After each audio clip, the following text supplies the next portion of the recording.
funny, she's smart, she craves chocolate every day, and she is the Greek goddess of comedy. Here is your host, Ellen Karis.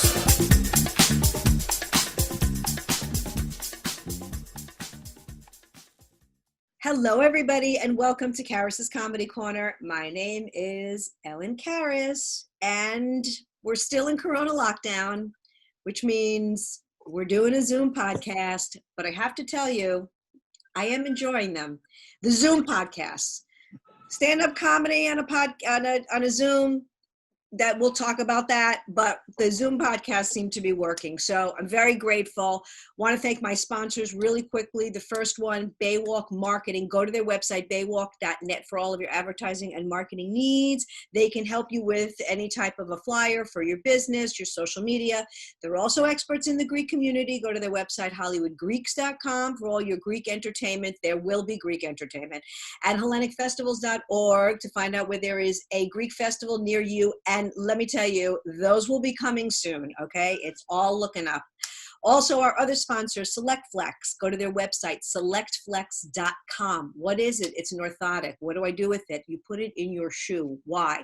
Because it helps with your entire alignment, your body, your hips, your knees, your back, your feet. It gives you full body support. And let me tell you what's different. There's an adjustability in the arch. You can adjust it to firm, or extra firm, depending on what your needs are. Notice I'm not going to stop. I'm just going to keep on going.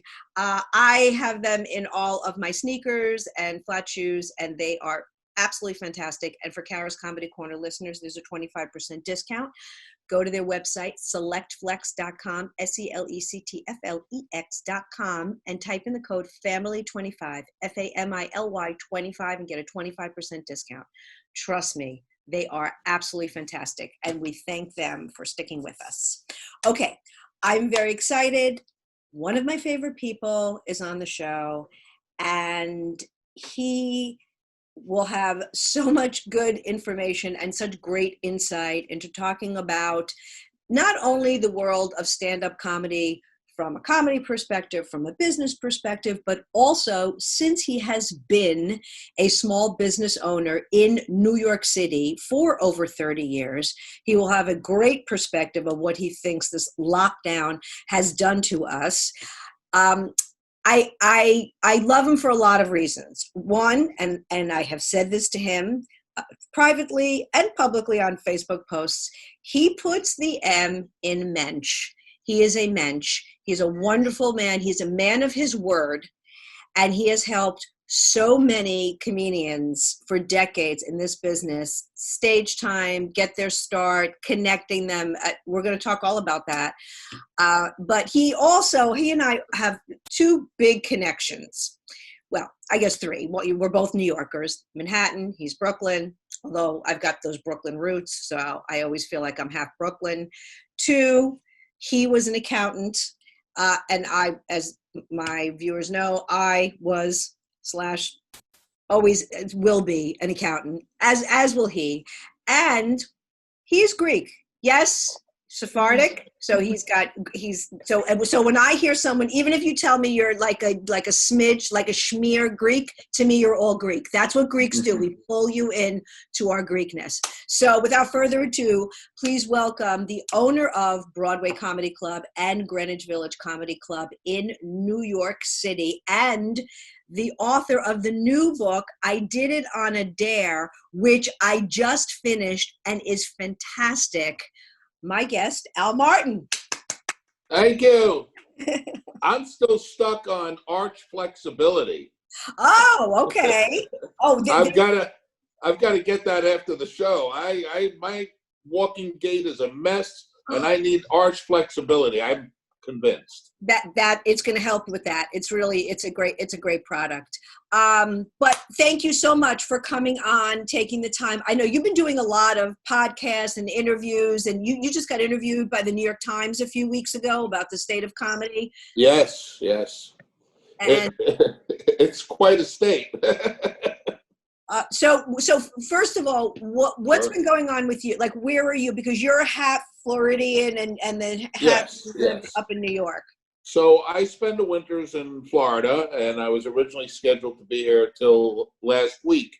supposed to come back last week, and from everybody I'm talking to, everybody, I saw a couple of Zoom meetings of the condo I live in Jersey, and what am I rushing back to? So my wife and I thought about it. We decided, hey, we're staying put for now down in Florida.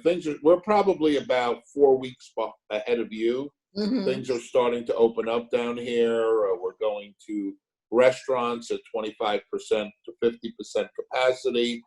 All protocols in place. So I think down here they're starting to strike the right balance between starting to open up the economy again, which cannot be kept on lockdown forever, and then also taking precautions on people's health and safety. So I think it's a mixed bag of tricks, and you've got to thread that very carefully. Well, we've definitely had it the worst here in New York City for lots of different reasons. Close quarters, the fact that before it was really known, flights were coming in from all over the world with people that were carriers, on and on and on. I think we all know the reasons at this point, and it's been, the first few weeks, I think pretty much everybody's like, okay, this is what we have to do. And we were scared. We didn't know. There were so many unknowns. Can I get it from my Amazon packages? I mean, my clothes, I went outside. Is it airborne? All of this stuff, all this that we did not know. Still to a certain degree, still don't know, but certainly know more. And okay, we're cool. People managed. Now for entertainers, it's a completely different thing, but for a lot of office workers, they were able to do remote. Thank God for technology. Not quite sure how this would have worked 20 years ago, but anyway, thank God we don't have to worry about that. But now we're months later, the numbers have gone down, thank God. And, the whole hospital beds, the shortages, et cetera, we got it. We don't have to go over it again. So when is the right time? And like you said, that whole health versus economy mix, and very interesting because Florida, which has the larger population of people over, I'll say 70. By the way, let's push that old thing a little farther down the road. Yeah, because that's one of the things I learned in all of this. First they were like 50, and I was like, what? When the hell did that happen? One of the things, Ellen, I learned in all this is they always thought we have to protect our population of seniors 62 or 60 and over. And then I thought about it, and I said, holy crap, I'm in that group. When did that happen? I know. I was like, oh my God. So, and they were like pushing that scale down. But Florida, to give Florida its kudos, seems to have done a tremendous job. However, they contained it. Well, we'll put it upon the governor, since he's the one running the ship. All the governors are running their states. And I guess, I don't know if they learned from New York or whatnot. But hopefully nothing. No, the mistakes I'm talking about. Because to me, what's happened in those nursing homes is criminal. I'm not saying somebody did it on purpose, but heads need to roll. I mean, I don't understand how that could have happened at that magnitude. But Governor DeSantis, to his credit, however, he managed it in a very different way. And now you guys are sort of slowly coming, back in, and we need to learn. I mean, each state, whether you're behind or whether you're ahead, needs to learn from the other. So how, and just to finish my thought, so we're busting out right now. Like, we're ready, okay? We're ready. We see the shields. Everybody's pretty mask protected. I mean, we can't go on like this. And as you know, right. Stores are, you've had New York Comedy Club, Broadway, which you had sold, which is in your book.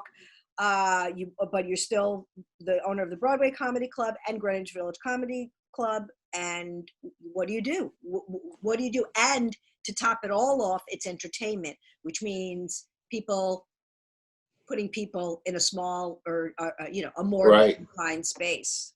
Well, the city has, I think, announced how they plan on reopening the city and the state, New York City, and the governor basically said he's opening the state depending on each locality hitting certain criteria. There are 7 measurements that they're using. One is new hospitalizations, I think deaths, a number of things. So it's 7.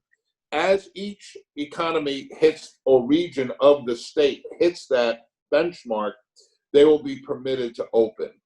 Right now, New York City is hovering between 3 and 4 of the 7 criteria needed to open. I think they're setting a tentative date for New York City itself to unpause on June 15th or thereabouts. Somewhere between, I've read between June 6th and June 15th. That's assuming that by that date, New York hits New York City. Let's differentiate New York City from New York State. New York City hits those 7 benchmarks that are needed. They will be prepared to be allowed to reopen. Now, that doesn't mean we're going to comedy clubs again, because the city is going to be opened in phases. Phase 1 will be like maybe construction, real estate. I think they've laid it out already. Right, right. I think restaurants are not until phase 3, and entertainment is in phase 4. So just to give you a timeline to all of this, it will probably, to go from phase 1 to phase 2, the city has to meet those 7 criteria for 14 consecutive days of holding on or getting better in the numbers. Deaths going down, hospitalizations going down, whatever it is. Assuming they make all 7 of those on 14 consecutive days, we then go to phase 2. Another 2 weeks to phase 3. So if you I see your mathematical mind going, 2 weeks between each phase, 4 phases, 2 months. So if we open phase 1 June 6th, at best, I don't see comedy clubs being able to open until August 6th or August 15th, at best. And that means if we don't go backwards in any of the phases, which more than likely with our mayor is a very good possibility, So realistically, I think September, but best case scenario, sometime in August. So how did you handle the lockdown? So all of a sudden, this thing's hitting, you got a mandate, and everything was, that part of it was right, very quick. What did you do? You were in Florida, but you still run your businesses. I know. Right. Basically, so the way I found out everything was going to start sliding fast is there was this thing, it was far away from us, called the coronavirus. I was at a baseball game, a spring training baseball game down here in Florida with about 7,000 people in the stadium. And I can remember being at that game, very carefully washing my hands, the Purell thing, if I went on an elevator, I made sure to wash my hands coming off the elevator because I pressed the button. But there was still 7,000 people at this event, so nobody was still panicked. Halfway through the game, the usher came over to me because we had talked there a little bit. I got there early. And he said, listen, we just got the call from Major League Baseball. The rest of spring training is canceled. This is it, last game. Then it hit me. I said, this is the beginning of the cascade. Later that day, the governor announced that we can remain open, but at 50% capacity. We had to go immediately. That Friday, that weekend, we did 50% capacity.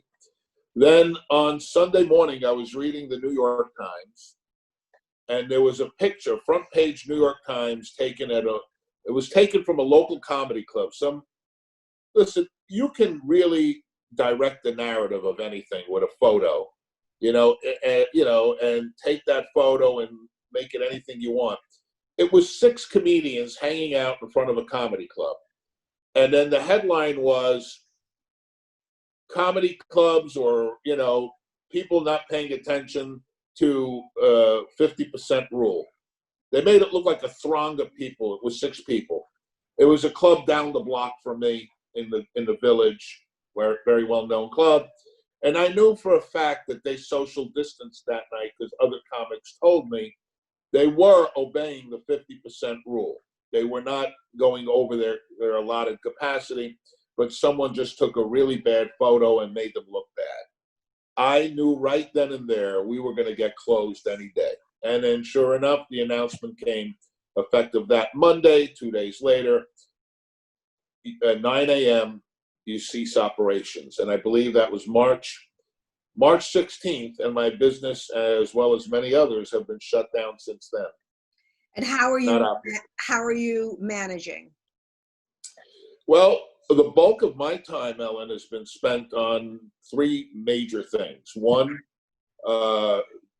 trying to make sure we're properly funded and, we can make it to, at the original time all this happened, my mind was originally thinking July 1st, because I based it on China. China announced that they had this in January, and within 3 months, they were starting to open up the economy. I figured from March, 3 months would take us to June, and another month for the city ineptitude, a cushion, which you always have to plan in New York City. And that would take us to July 1st. And apparently either it was a lot worse of a problem here than in China, or we handled it a lot worse, or for whatever reason, it's taking us another month or 2 to get out of it. So we're now at September. So you have to be able to make sure you have the funding and everything in place to get you to open, to the opening point. Then the second thing you have to work on is opening protocols. How are you going to open? What are going to be your procedures? Working on the procedures, making sure you have that in place. And then the third thing is the long-term viability of the business. Like, what are they going to let us open at? They're not going to let us open at 100% capacity. It's probably going to be anywhere between 25 and 50% capacity. So the question becomes, how do you open up a business at 25 to 50% capacity, paying 100% rent? It doesn't equal. On top of that, the city of New York, for better or for worse, has mandated minimum wage laws now of $15 an hour. That ain't going to change. Con Edison, Spectrum, Time Warner, whatever, all of those bills don't change. They're going to be 100%. They're not discounted. Insurance is not getting discounted. So you're now having thousands of business people facing a very tough decision. How do you pay almost 100% of your bills with 25 to 50% business? And so if you're able to finagle your PPP loans and your finances and your assets to get you to September 1st, what are you opening on September 1st with? What kind of business environment is it going to be? You're going to have limited business because of capacity issues. And then what is going to be the mindset? Are people going to come out because they've been cooped up and pack your place? Or do people have any money to spend, after not working? Now, there's a whole debate, of course. Well, do you open? Do you not open? I always say this. The ones that are on pensions and Social Security, or they're on workman's compensation, or they're getting disability, or they're on public assistance, they're in no hurry to open the economy. They're getting paid. City workers are getting paid. Transit workers. are getting Politicians. paid. What's that? Politicians. Politicians are getting paid. So they're in no particular hurry. I say the whole argument of whether to open or not open, take everybody's money away that they're getting to pay their bills, and suddenly they have a very different perspective on the whole thing. So, whenever somebody gives you the argument, stay home, stay healthy, don't infect others, ask them, are you getting paid? How are you paying your bills? Al, I love you because you and we are really simpatico. Everything that you just said is exactly what I've been saying from the beginning. If you have an annuity, if you have a job, no big deal. Not as much of a big deal, obviously, because that's your first concern, your health, and then the same thing. That's why when you see all these politicians that stay home, and the same thing, all the newscasters, all this, it's so easy to say. They're all working. Right, exactly. You're getting a paycheck. You have health benefits, all of that. Of course, the government came. We're going to help you. Cuomo. We're going to help you. This, that. First of all, always great to spend other people's money. Number one. Number two, you know this, I know this, some other people know this, but some other people don't know this. It's your money. All that tax money, ultimately, it's your money. The government does not produce anything. They collect taxes and fees and fines, and that's how they operate. So at some point, you're going to run out of money, all the unemployment, all of that. And the thing is, you need to replenish that pot. And the only way you replenish that pot is to tax and on businesses and corporates and New York City tourism, and people buy things and restaurants. That's it. It's circular. There's no gap. So at some point, if you don't have business, you can't fund those things. When I go to that direction, I get, I try to pull myself back because I don't want to think about that. And I'm going to just say, okay, things are getting better, and they are, right. And we'll come back. But there will be some businesses that will never come back. They'll just absolutely. And this was happening already. December 31st, when leases were up, Jan 1, I live on the Upper East Side, I saw all of these retail establishments close. That had nothing to do with Corona. That was, we can't do business in New York City. Online, obviously, purchasing and shopping also has killed retail. The rent, et cetera, et cetera. So that was already primed. And now this? Yeah. I'll tell you something. New York City is a very tough city to do business in. And this is making it even worse. The fact that they don't appear to be, I don't know what the goal is, 0 cases, because if the goal is 0 cases, we'll be in lockdown for a lot longer. And then, there's going to be mental health issues, divorces, domestic violence is going to increase. But all that aside, and, just to get back to the business aspect of it for a moment, you're right. Your analysis is correct.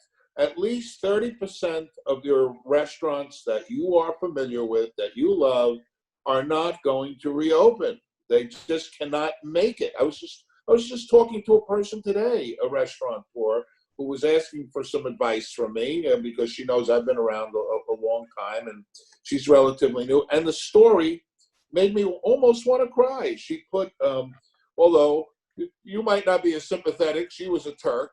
And I think I know what you're talking about. Okay, yes. Okay.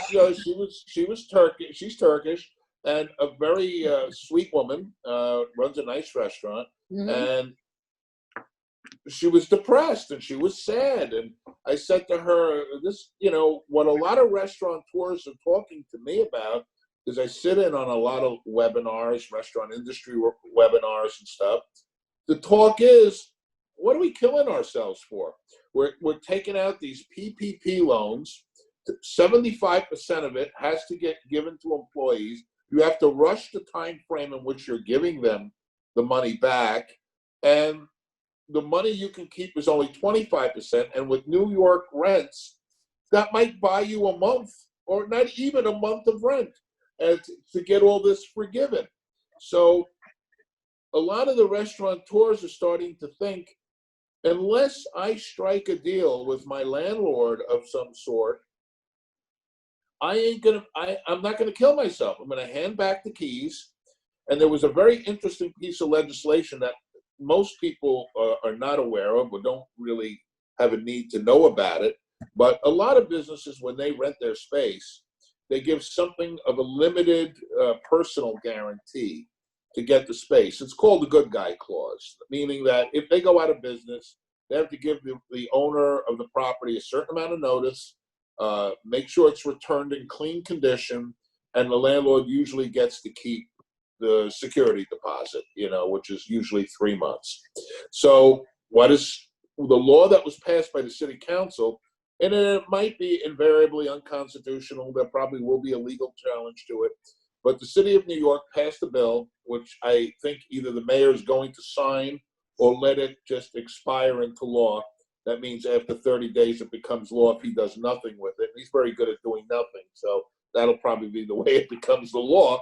But what happens with this bill is restaurateur, any business, has up until September 30th to exercise the clause where if they decide to return the keys and go out of business, the landlord can't even keep the security deposit. He can only keep the difference between what the back rent is owed and the security deposit.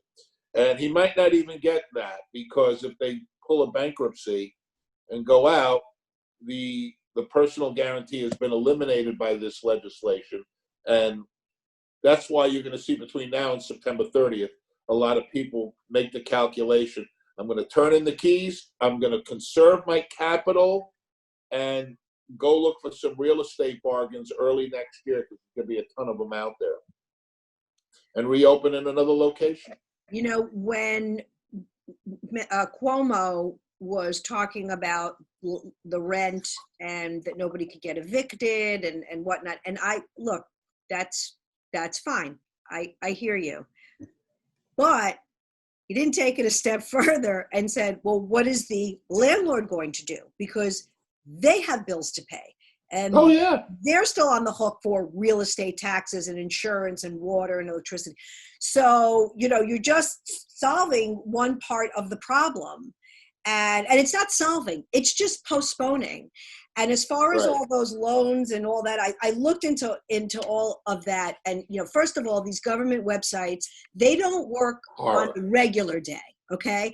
And I have to say this because I think some comics will be watching this, but I knew from the get-go with the stimulus, and I'm not slamming the stimulus, but when people were trying to go on the website, they were freaking out. We're on Facebook, we're on together, and everybody's freaking out and stuff like that. And I again, years ago, especially when I was a CPA and when I did more tax work, I got some knowledge about the IRS. Right. Those systems haven't been updated since the 70s. Right. They've always been antiquated. Maybe they had an upgrade about 10 years ago when the internet was the internet, and it really prevailed.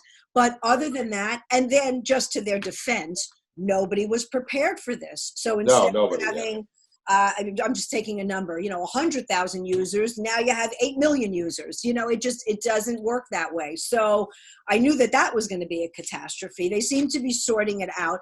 And eventually if you've applied for something and you're eligible, you will get it. But the problem is that doesn't help you when rent is due next week. If you get this, 3-4 months from now, that's great. But who knows what's going to happen between then and now? So I'm getting from a timing perspective that just don't work. Yeah, I'm getting hit on both sides of this because I am a tenant for my 2 spaces that I have. So, rent is still due, but they can't evict you. But what's the point of not paying it unless you plan on going out of business? Because if you plan on staying in business, that rent is going to be due whenever that eviction expiration process ends. But it's a nightmare also for landlords because, first of all, there are a lot of, I own rental properties, and there's a lot of people that are under the mistaken notion that these orders mean you don't have to pay the rent. No, what they mean is that you don't you can't get evicted right now for not paying the rent. But come July 15th, the landlord now can go to court. Now, that being said, bad for the landlords, I can't imagine what eviction court is going to look like on July 16th. Right. If there's not, so, and that's not even saying there won't be an extension, which would be a horrific nightmare for the real estate industry, that if they extend that no eviction thing, but listen, people think this is over. I honestly believe we're only in the second inning of third inning maybe of all of this. This is a lot to worry about. What capacity our business is going to be allowed to operate at?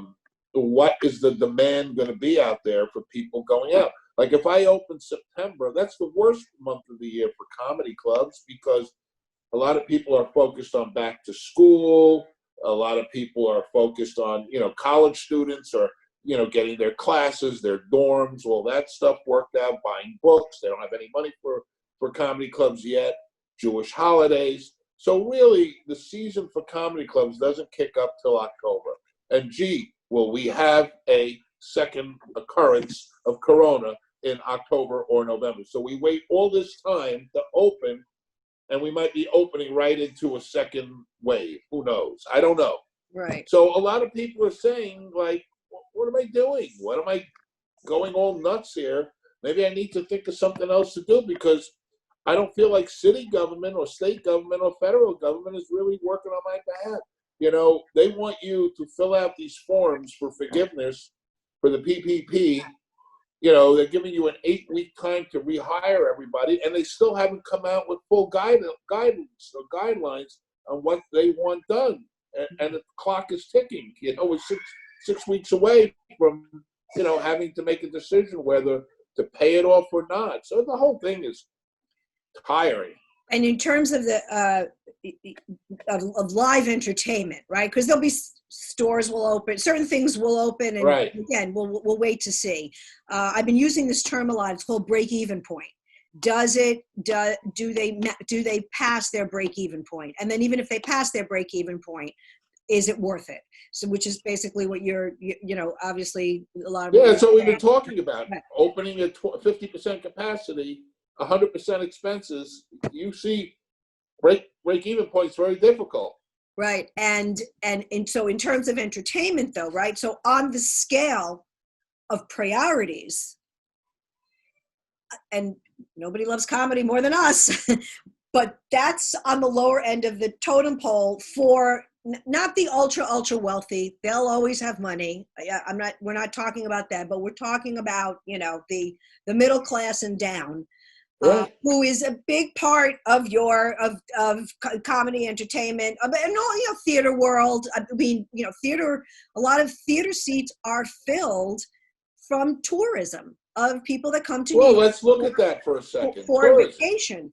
And I'm sorry, there was that article that I actually posted it yesterday. That was the first article in the Post that addressed the theaters from a theater representative. So I guess they've been having their meetings as well.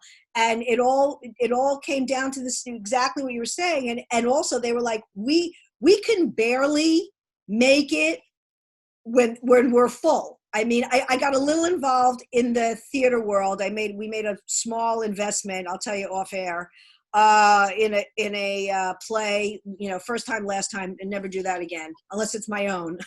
And it's hard. There's a lot of variables involved, and this was like we were done with it last. It's like buying a share of a racehorse, Right. Exactly. It's a vanity thing. That's a great analogy. But what I was going to say was, so I got a little bit also in the know about that, but the margins are thinly veiled. I mean, not every show is a Hamilton. That's an anomaly and an Evan Hansen. So getting back to your point also, It's called disposable income. How much money is that category of, and I don't know, let's just say, I don't know, people that make $200,000 and less, or, or they're $300,000 and less, which, by the way, in New York City is not a lot of money. So I don't want to hear it. Okay. After taxes and blah, blah, blah, it's not a lot of money. So shut up. So, so what was they gonna? Is that going to be the priority? Do you know? Well, or yeah, you're right. Instead of going to 6 shows, they'll go to 1 show.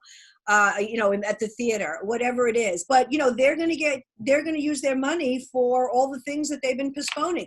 They didn't do the extension on their house, or they didn't get the new kitchen, or they were in mid-construction, or, whatever it is. So. Right. And would you be in a hurry? Let's face it, New York, if you take away tourism from New York and you take away Wall Street, New York is basically Detroit on the Atlantic Ocean. Detroit. I was just about to say that. Exactly. Really, what are we? It's right. It is a highly taxed area with really what is there to see? So that's another concern of mine. Yes, no Broadway shows means less competition. If you're a tourist and you're in New York and there's no Broadway shows, they got to go some entertainment.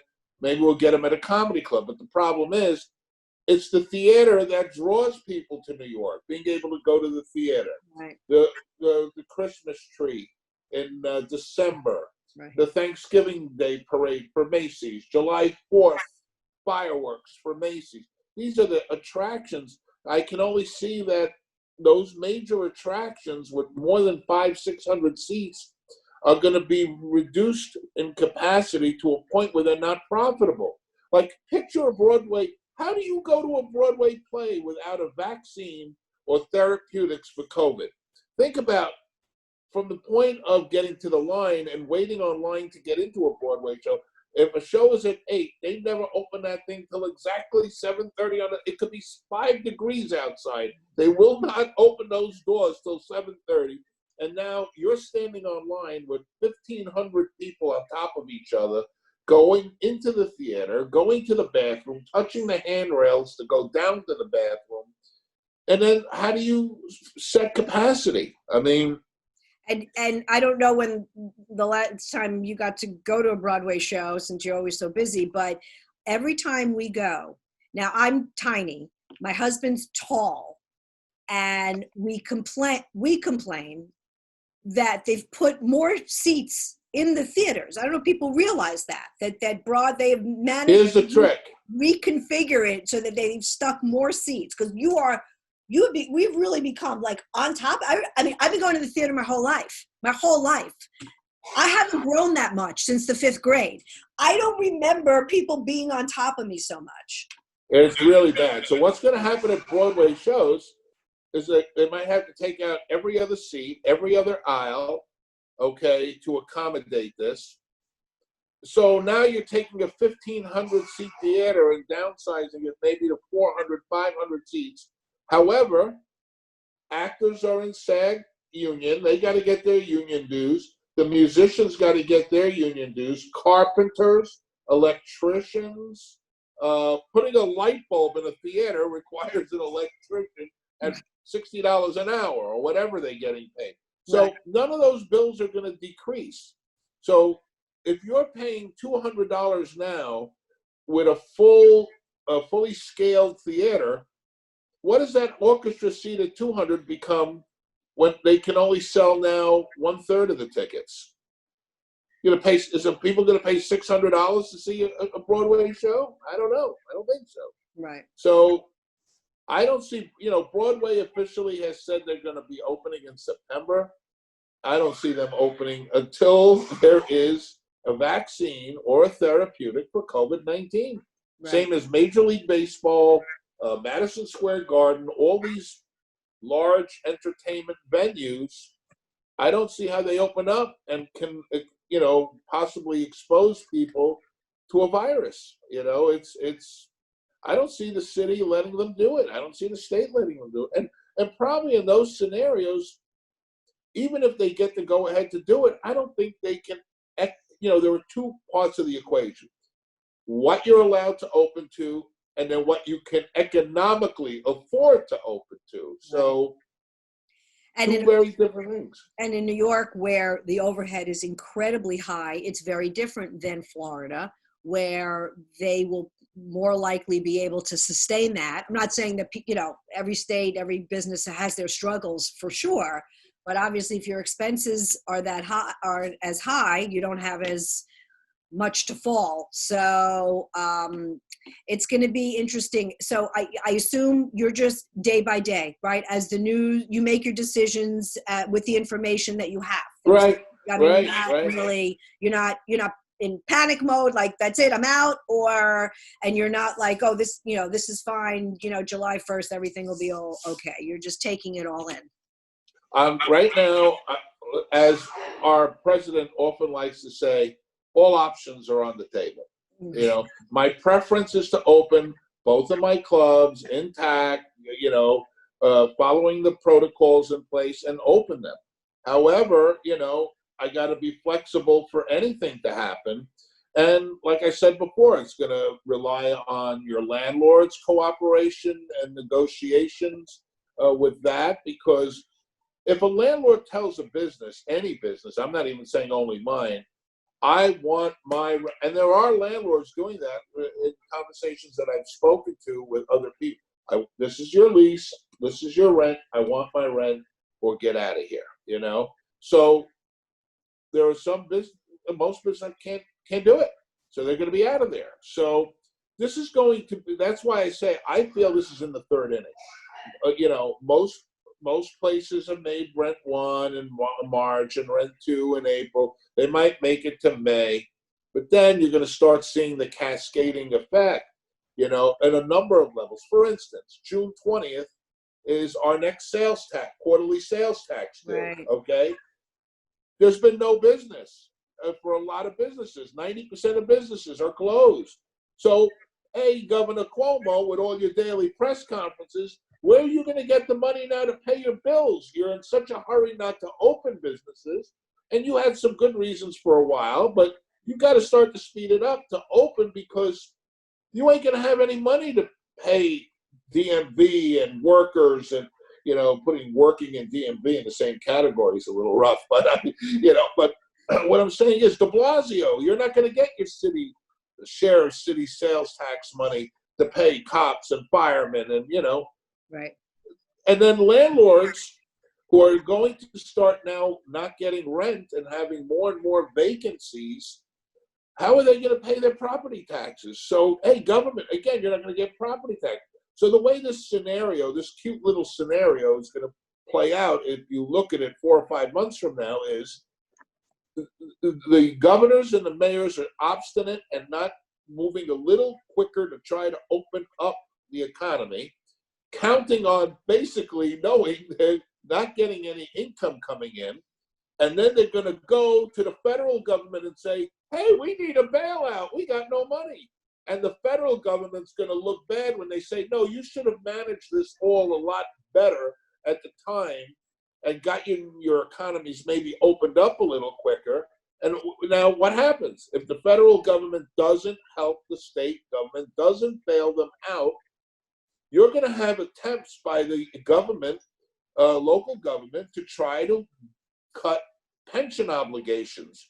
Like it's something they didn't already agree to. You got people on pensions. What are you going to tell somebody who's 72 years old, we're cutting your pension that you put in for and we negotiated 30 years ago as part of your union contract? You don't think that's going to wind up in a court somewhere? It's a clusterfuck. I have been talking about the pension situation in New York forever. We know that in the 70s and in the 80s, New York State had big companies, General Electric, Kodak, Bausch & Lomb, Xerox. Now, I realize some had went out of business, but New York, not GE, well, now GE has, but GE left before its heyday. And New York State, year after year, made it impossible to do any business in the state. It's a big state. Between the environmental regulations, and I'm not saying go pollute the air, so everybody calm down, but the taxing and all of that, income tax, corporate tax, et cetera, everybody has to understand especially my fellow brethren, the bottom line is the bottom line. It's show business. The business part is the big part. I understand the creative. I love stand-up comedy. I left a whole career on Wall Street to do it. I get it. I really do. But it's got to be profitable for everybody. And so going back to every business operates that same way, especially when you have Fortune 500 companies or you have companies that have to answer to a board of directors and shareholders. So they've been doing this for a while. So I used to think about all the pension liabilities. And same thing on a federal level. There's a number called unfunded liabilities, which is the Social Security that people don't realize is due to people like us, younger, that's not on the books anywhere. Now I know I'm getting a little too technical, and I want to talk about your book, but I just wanted to just make your point as well, is that this has been going on for so long. And de Blasio, I have no problem saying how much I absolutely do not like him. And he's ineffective. I don't have anything, everything about him. His whole policy, not as a human, I don't care. Go live your life. It's not about that. I don't get it personal. He is not a business person. He was always stoking the fire about something and talk about being lazy and mismanaged. All of a sudden, it's interesting. All of a sudden, he has to work. He's like, the only thing he's upset about is he has to work now, and he has to be accountable because somebody's always looking for him every second of the day. That's the only thing he's pissed off about. But he's been anti-business. This governor has been anti-business, but they sit and they kiss his ass. And then he's got his little thing with his brother and whatever. And I'm not even being political. They're anti-business, and they have been anti-business. And now, you notice something? The chickens have come home to roost because when you need the nest egg, you don't have it anymore. Right. I'm going to point out two things. One, you heard of Bernie Madoff, right? Yes. Yes. Bernie Madoff's in prison because he operated a Ponzi scheme. Right. If you want to know the all-time biggest Ponzi scheme going right now, it's the New York State pension fund system. Because for every dollar you put in there through the years, I maybe think there's $44 of it in there right now funded. And I could tell you that my wife has a fund in there that the state of New York is guaranteeing her 7% a year interest. How are they doing that? Right? At some point, this thing is going to collapse unless they say, and Social Security, the same thing.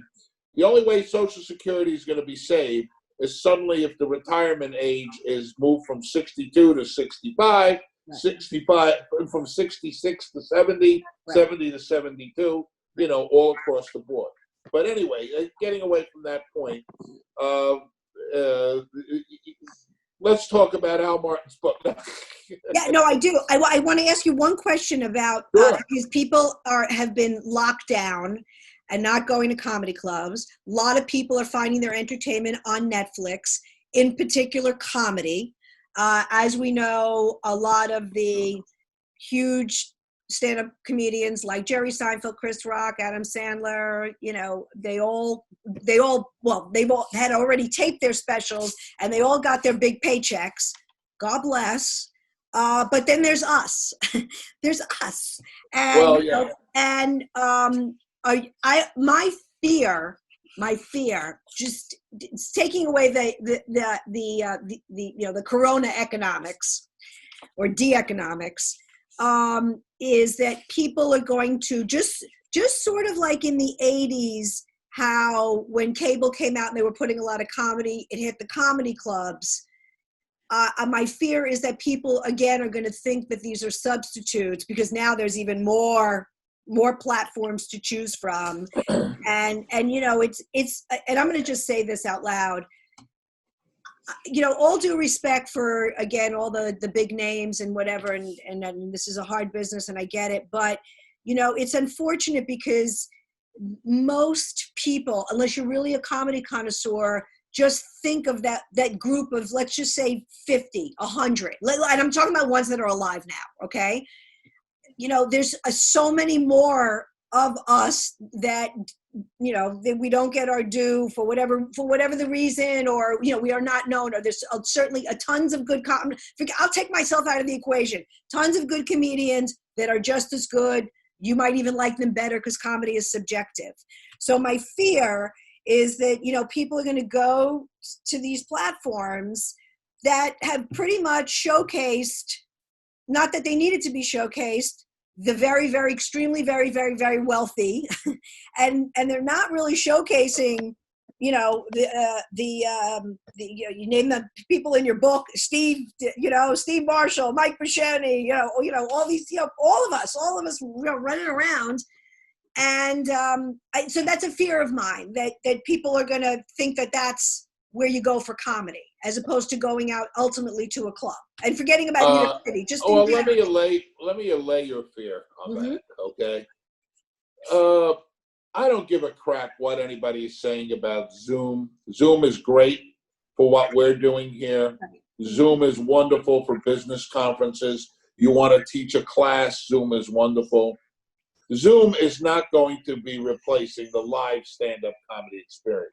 Maybe in some 21-year-old's brain it will, because they're virtual everything. They think Facebook friends are their real friends. Right. But come on, reality, you watch a Zoom show, I don't know about you, but I want to throw up. I mean, it is disorganized. You have people talking out of their basements. You can see their toilet bowl in the background and their half-open pill bottles. I try to make this. You're very organized there with your books and everything, but all it is 6 people in boxes talking over each other. Right. That technology is going to have to be really, really improved. First of all, it's to me, it's just a Band-Aid. And why would anybody watch any of these Zoom shows when you can even go to YouTube and there's hundreds and hundreds of great videos of great comics that you can sit there and watch all day long? You can watch funny videos on YouTube. Watching stand-up on YouTube is painful. Watching professionals like Jimmy Fallon and Colbert and Kimmel on their late-night shows without an audience laughing is painful. Watching Wendy Williams in the morning is painful it's so painful she had to take off from the show already from anxiety. Great. I can't take it anymore. She's killing herself. It's really, I would not fear Zoom taking your job. In my opinion, it's temporary. It's a good outlet for people to get a set in, to work out, to do something. But it's not going to replace the live experience. Even the workout, as you know, I work out almost every day. And we've been doing the Zoom classes, and it's actually the same place that I go to that I love, that I'm committed, and it ain't the same. I'm doing it, but man, it's painful. And at times, these girls, really organized it. But what about Netflix, and what about the streaming? Because now people are watching so much more of that. Well, yeah, but those things have been around forever, and people, I think the good shows are the things that are going to help our business. You see a good Netflix special, you see you're a young person doing comedy, you see those things, they inspire you, so it will build up the younger ranks of people that want to be comics.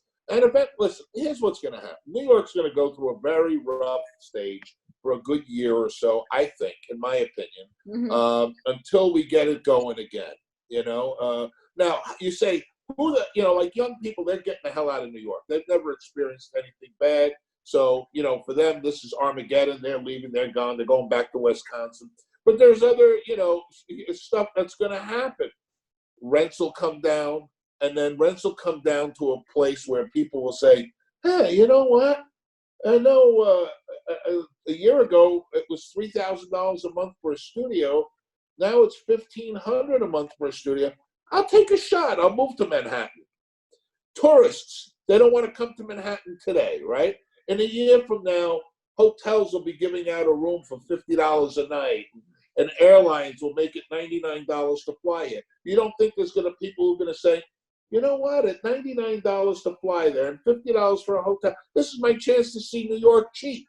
Right. And then people will start to come back, and they'll say, "Oh, it wasn't that bad," and they'll tell their friends, and their friends will come back, and then we'll have a Thanksgiving Day parade, hopefully, and then we'll have the Christmas tree, and then I think eventually it comes back slowly. Right. Landlords will be making less money. We all be making a little less money, but then that's how it happened the last time with the comedy boom. It collapsed, and then it slowly came back, and then it got very hot again. 2008 Wall Street, right? Wall Street collapsed. It hit record highs, and within a number of years. So, right, it's all right. So I agree with that. I think it's going to be a rough road for a while, but at some point, they're not going to get it. So, are you going to be vacant, or you're going to discount the price? And I completely agree with that. And you know what? Sometimes in my way to my brain that runs a little too fast sometimes for my own good, I think this happened for a larger purpose. And so I have no problem saying I believe in God. And I just think that to a certain degree, this is way bigger than us. yeah. For what lots God of is humbling us. I've said this. I think I said it when it first happened. God looked down and he goes, this wasn't the game plan. Everybody, you're out of control. Yes. Everybody needs a timeout. Go to your room. And that's what we've done. We've gone to our room. So that's and as extra punishment, you got to watch comedy on Zoom. yeah. No, I agree with that. I've done a few private shows. Full disclosure, the first one wasn't great. There's a few things, the connection, the this, the that, the timing. They had a magician before me, or whatever. Anyway, but I did a baby shower, and then I did another. I did like a fundraiser show, and it's an adjustment. Again, I want to go back on stage, but I kind of got a little used to it and stuff like that. It's different, and you turn on a switch because you can't hear the reaction. You're not seeing everybody. I mean, it's really like the opposite of what we expect. Yeah, it's but if you have a strong act, then you can get through it. So, but it's not what it was meant to be. Let's talk about your book, which is what was meant to be. I enjoyed it. I have to tell you, I am an actual book person, but because we're going to have you on the show, and it's available in Kindle right now, but it's going to be available in paperback. I got it from Amazon, and I whipped through it. I loved it, Al. It was so fun, and of course, as a comic, knowing some of these people as well, and but the story in and of itself. I mean, your story is unique, and the New York City comedy club community since the 70s is its own story. It's its own series. Sure. It's its own that could be like a Netflix series. Where else in the world can you walk in Manhattan and like on McDougal Street, you could go to Ben's Pizza on the corner Delicious. And have 7 multimillionaires hanging out in there eating a slice of pizza, right? Just bullshitting like they were 18-year-olds, right? You could have 6 comedians who have a combined net worth of $1 billion, possibly, standing there eating Ben's Pizza on a New York City corner, just bullshitting, and playing practical jokes like they're 12 years old. I mean, That's the kind of scene we have. It's a very weird, nutty kind of scene. Very unconventional, but I love your story. And it's interesting for all of you that have survived. You, Chris Mazzilli, who I have great respect for, and I think he's a very good businessman. Of course, any of you've all weathered these storms. Caroline Hirsch, I mean, the woman's incredible. And Richie Tankin, Richie, yeah. I mean, you have to. You have to have a really great business mind, no matter what anybody, a disgruntled comic might think, and, behind, in front, and all this and that, whatever. It's a lot. it's a lot of energy. It's a lot of heartache. It's, there's so many different variables involved, liquor license and honestly, Health as you department, pointed out liquor. in your book, the liquor license, the neighborhood, the rent, all of these things that are, your book was, the timing is perfect because it's so relevant to things that were going on now. Yeah, that was the big debate we had. Oh my goodness. Was, do we release it now or after the whole crisis is over? It was an ongoing argument. So, Oh, I didn't know. I think it was perfect, and we got to know about your story, but and your life and your personal life, and having gone through your first marriage. I don't want to give the whole thing away, of course, but meeting your wife, now that you've had a beautiful 15 years or 25 years, right? We're 20 now. 20 years, and your blended family, and your daughter, Dina, Right. who I know, who is just so lovely and Yes, works so hard. Okay. I mean, I love your club. And by the way, let me make my personal public thank you to you for giving me stage time and passing me at your club. Not easy. Doesn't matter how many years I've been doing it. Not easy. I miss going. I miss going there. I really miss going there. But getting back to Dina, she works. This is Dina. This is just running back and forth. And I have stood by that podium all you have to do is for 5 minutes, stand by a comedy club podium and hear those conversations. Oh, right? yeah. It's like, by the way, she's due for a book. Just tell her I said so. I said she's got her own cooking channel now on YouTube. Oh, I have to watch it. it. And then you had your daughter Melinda, who's also lovely, and she was at Greenwich Village Comedy Club. Yes. So, bringing, not only meeting your wife and integrating your families, but also bringing them together and into your business. And you really, I love that you didn't hold back, and you talked about people that you loved and that you don't love as much. And correct. We don't sugarcoat it. No, I love it. I love it. That book is not sugarcoated. It was such a fun read. And well, you know why I wrote it now? I'm so proud of you. I'm proud to know you. Thank you. You know why I wrote it now? It's like, I couldn't have written well, first of all, you wouldn't have had as many stories 30 years ago, but the freeing part of where I am in life right now is I don't need to be auditioning for any club owners. I'm not auditioning for any TV executives. There's nobody I really, other than my Lord, my wife, and my mommy, who's still with me at 93. There's nobody I really have to, kowtow to. Right. So that gives you a certain freedom, within legal limits to sandblast anybody you want. Right. No, it was great. So was the book something that you'd been thinking about for a long time to write? And then what was your process, and like how did you get that? Because I've started about 15 books. So how did you finally do it? Basically, over the last number of years, as more and more controversies swirled around me and different things happened in my life, it started building up within me saying, and a lot of ideas come from seeing other people who maybe have done less in their lives suddenly writing books, and I'm saying, wait a second, if that person can write a book, I've got a book in me.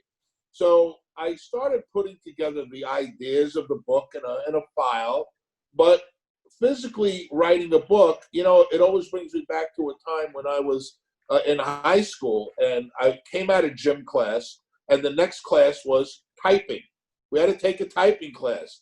And in 1976, I'll never forget this. I came down from gym all sweaty, and I yelled out in the middle of typing class, I'm a guy. What the hell do I need to take typing for? I don't need to. I'm not going to be a secretary. And then 15 years, 16 years later, 20 years later, the PC came out. And you really needed to know how to type. Right. And, what always stopped me or made it a very slow process for me is I hate typing. I'm not a good typer. I'm a hunt and pecker typer. So, but I was able to get a good editor and someone who worked with me and, put the ideas from paper to laptop and was able to get it done. And, really what helped me was this pandemic, because in ordinary circumstances, I'm busy managing some properties I have, running 2 businesses, dealing with all those building department, health department, insurance, community boards, this, that. I didn't have the time to really get finished with the book. And then when all this other stuff around me stopped, it got me going with the book. And, one of the things I've learned from this pandemic is a little bit about what retirement would look like for me, because I'm not working. And so I said, I better get busy with something, or else I'm going to, my brain's going to turn to mush. Right. So I got the book completed. And now the next thing in my head is I'm going to be working on a docuseries about comedy, stand-up comedy. That's So great. that's the next thing on the list. And then maybe one day I get to a one-person show. I don't know. I love it. When I started this, when this lockdown occurred, I was like, you know what? I'm going to learn guitar, and I'm going to, bake, and I am going to learn French, and I've done nothing. Honestly, the bedroom is still dusty from years ago. So I've got my wedding album on the floor. It'll be 11 years next month. So good for you. I did try writing some stuff. I want to do a one-woman show about my great grandmother, my Right. Cypriot great grandmother. So I did start with that and try to post funny things and and manage in this, but it really is a test of discipline. And as a matter of fact, like this weekend, I already made a promise I was going to stay off social media, like all of that, that get the news. I mean, it's really been a challenge. But the fact that you took this time to write this book, which is chock filled with such great stories, and really just gives you such an interesting perspective as to the comedy club business and the mind of a comedy club owner, because there are tons of books from comedians and from the comedian's perspective, but really not any or many at all. Right. If any, Right. maybe a handful, I don't know, from the owner's perspective. And to have done it in New York City, and because you've lasted so long, and you started very young, you started as a comedian yourself. Right. And you've lived through all of these decades with all of these different setbacks and challenges. Was just incredible. This was the time to write your book. This was the time. So I highly recommend it. I did it on a dare. I won't say why that's the title. You got to read the book. It's on Amazon. Again, I don't have a Kindle. I don't have this or that. I clicked on, it came up on my laptop. I paid, went in my cart, whatever it was. Right. My husband comes in. He's like, "What do you?" Because I never usually bring the laptop into the bedroom. He's like, "What are you doing?" I'm like, "I'm reading a book." I was like, "This is Al Martin's book." I said, "It's so fun." He's like, "Good for you." He was like shocked. He was like, "Oh, good for you. You're reading a book as opposed to eating." So Right. Yeah. If you don't have Kindle, you can download the Kindle app into your. People hitting me with these questions. I guess right. that. You can download Kindle into your, just go to your app store and download Kindle. Right. Plug in Al Martin. The book will come up. It will be out in paperback in a few weeks. People are asking me, not even a few weeks, a couple of days. And when it's out, if you see me at the club, or we will be setting up some book signings. I'll be more than glad to sign the book. Good. Or your Kindle. I don't have a Kindle. I do not like reading a lot on my iPhone, and I don't have an iPad. I did it right on my laptop, and it was again, it was like it's nothing. It's a nothing burger. Get the book. The book is fabulous. This is the time to read a book like this. I can't thank you enough. Again, I have mad respect for you. You've really you've done so much. And you're a mensch. You're a mensch. You're a Thank you. mensch in your business life. You are, and it was funny because there's so many things you talk about. Again, you got to get the book, and then in your personal life, and you share that, and it's just great. It's great, and you enjoy life. So anybody that obviously follows you on Facebook, it's great. You take it all in. You've maximized. You're maximizing your time, between the good food, the cigars, the sports, yes, I try. You work. I love it. I love that. If you work hard, I believe in hard Play work hard. and play hard. And I love that. Yeah. I mean, one thing, my mom is 93, but I lost my dad at 64. I'm going to be 62 in a couple of months, and I always think about that. And that's why I try to maximize, like you say, every day that I can, because I don't know which road I'm taking, 64 or 93 or something in the middle. So that's why I need to start enjoying life every day, Right. And we all should. Right. No, right. And if anything, this whole thing, I know, although, when time goes on, people forget, but, hopefully you won't. If you're old enough to live and you're living through this, you won't. And you'll just kind of take stock. Just to put it I know we're probably running out of time, but just to quickly put it into perspective, my wife is also writing a book. She happened to find her mother's journal, and her mother's a Holocaust survivor from World War II and lived through the Nazis. And in the journal, it's a day-by-day journal of living life on the run in Russia and through Europe, traveling into Russia to Siberia. And we're sitting here crying because we've all been on lockdown for 2 months. This woman lived through 7 years of hiding in cellars with Nazi stormtroopers walking on top of her, praying that they wouldn't find her in a secret passage of a house. That's endurance. That's builds character. What we're going through, it's rough in our lives and in our context, but when you put it to the context of what my mother-in-law suffered, it's nothing. It's really nothing. Right. Well, not to downplay, and you lost somebody, right? Yes, my sister. And I'm so sorry. Not to downplay any of that. And you did say, because you said it publicly, that she had some other health issues as well. Yes, she had underlying issues for sure. So not to downplay any of that at all. But it's kind of interesting. Again, this is a great time to kind of take stock. It's kind of interesting, like the freak out mode, like I live on the Upper East Side. It's like my hair, my nails. I mean, listen, when I say things like that, it's really in more of a joke fashion, although I am ready to go back to church. But I agree with you. And I had, also in our families and, when you get to speak to people like that, or you read stories like that, I mean, this is nothing. You're locked down with Netflix, really?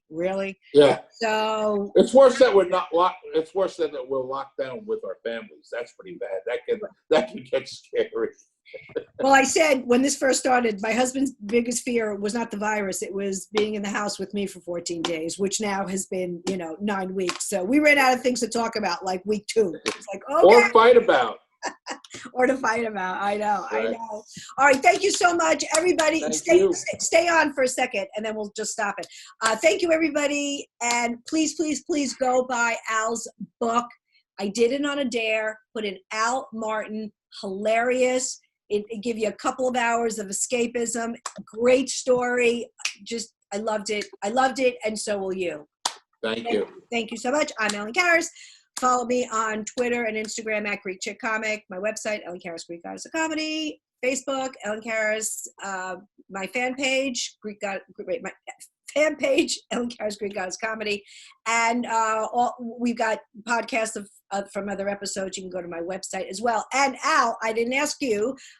Give us all of your social media. Broadway Comedy Club, Greenwich Village Comedy Club. Go Visit them .com. when we're open back up in business. Al N. Carolyn Martin, N, the letter N.